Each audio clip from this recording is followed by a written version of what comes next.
Yeah. No. Sorry, this one has to stay. Hii sasa jaribu ukae nayo.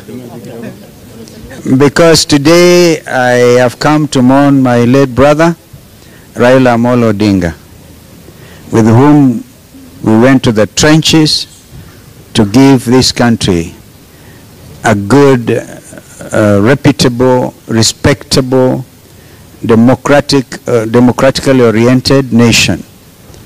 The type of nation that young Kenyans have been looking forward to, and in fact have literally agitated. So I'm dressed this way literally to remember that I'm going to honor the father of maandamano. We resisted, and Kenyans are still resisting bad governors. Kwa hivyo tumefurahi kabisa, tumeambiwa Kisumu dala. Tumekaribishwa Kisumu. We'll pay a short courtesy call on Governor Peter Anyang' Nyong'o immediately from here. And I think the rest of us will be moving to Bondo.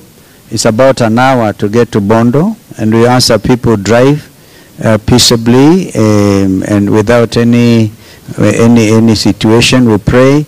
In fact, I want to ask one of the bishops to come and commit this journey before the Lord. Hapa tuko na clan elders wa Ukambani. James Kilonzo is here.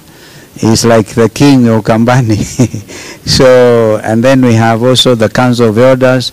We have also the professionals here, led by Professor Mulubi. We also have the other Apex team, the bishops. The bishops are here, like Bishop Mwangangi and Archbishop Kituba, Apostle Musili.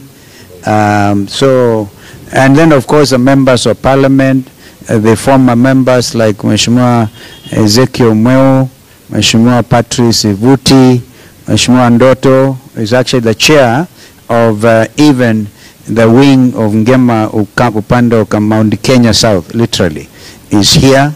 And so we're very excited. I've just been talking to the Kamba local stations out there.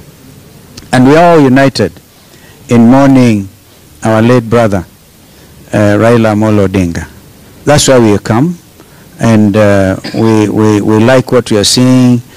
People of Kisumu, people of Siaya really welcomed us. I spoke to Governor Jim Orengo. I think they're all waiting, supporting Mama Aida and the family.